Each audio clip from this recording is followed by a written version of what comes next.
जयदेव निर्वाचन मंडली रे बीजेपी प्रार्थी वर्तमान विधायक अरविंद ढाली सांसद प्रार्थी अपराजिता षडंगी को धरी प्रचार अभियान आरंभ करिसेंती। किंतु सबुठारु बड़ चर्चार विषय श्रीजुक्त ढाली बीजेडी छाड़ी बीजेपी रे सामिल हेबा परे प्रतिदिन सकाळु बीजेपी नेता अरविंद ढाली बासभवन रे हजार हजार संख्यार असंतुष्ट बीजेडी कर्मी मोदी द्वारा अनुप्राणित होई बीजेपी दल में मिशुछंती।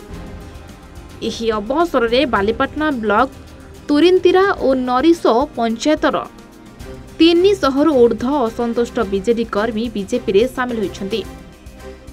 सेमाने ढालीको उपरे भरोसा करी तथा माननीय प्रधानमंत्री श्रीजुक्त नरेंद्र मोदी सांसद अपराजिता षडंगी नूतन भारत गठन रे निजकु सामिल करी भारतीय जनता पार्टी रे सामिल होइथिले बोली कहिछंती।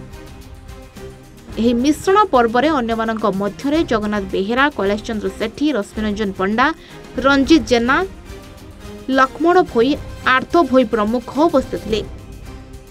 माइसेल कैलाश चंद्र सेठी, दलित उन्नयन प्रेसिडेंट बालीपाटना ब्लॉक। आमे तुरिंतरा पंचायत रु मान्यवर विधायक आमर गत मास 5 तारिख बीजेपी दल में मिसिले।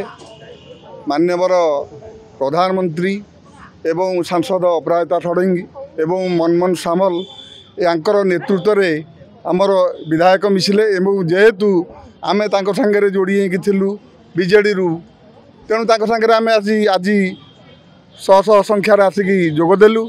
आजिर मिशन पर्व आमर भारतीय जनता पार्टी को बिजु जनता दल कर्मी माने तुरिंतरा ग्राम पंचायत नरीसो ग्राम पंचायत रो आसी से माने भारतीय जनता पार्टी रे सामिल होइछंती। आज शताधिक कर्मकर्ता बिजु जनता दल रो तुरिंतरा ग्राम पंचायत रो कैलाश चंद्र सेठी, आमर रश्मिरंजन पंडा, लक्ष्मण भोई एवं विशेष करी आर्त भोई नरीसर एमानक नेतृत्व रे शताधिक संख्यार एमाने सामिल होइछंती। आज तुरिंतरा ग्राम पंचायत शताधिक महिला एवं युवक माने आज आम बीजेपी रे सामिल होइछंती। मो प्रथम धन्यवाद देवी मोदी को, मनमोहन सामल को, तापर आम अरविंद ढाली को तांकर प्रयास रे आज बालीपाटना ब्लॉक जयदेव निर्वाचन मंडली रे तत्पर उठी पद्म फूलर चिन्ह। बालीपाटना गुरुप्रसाद दास का रिपोर्ट, A1 ओडिशा।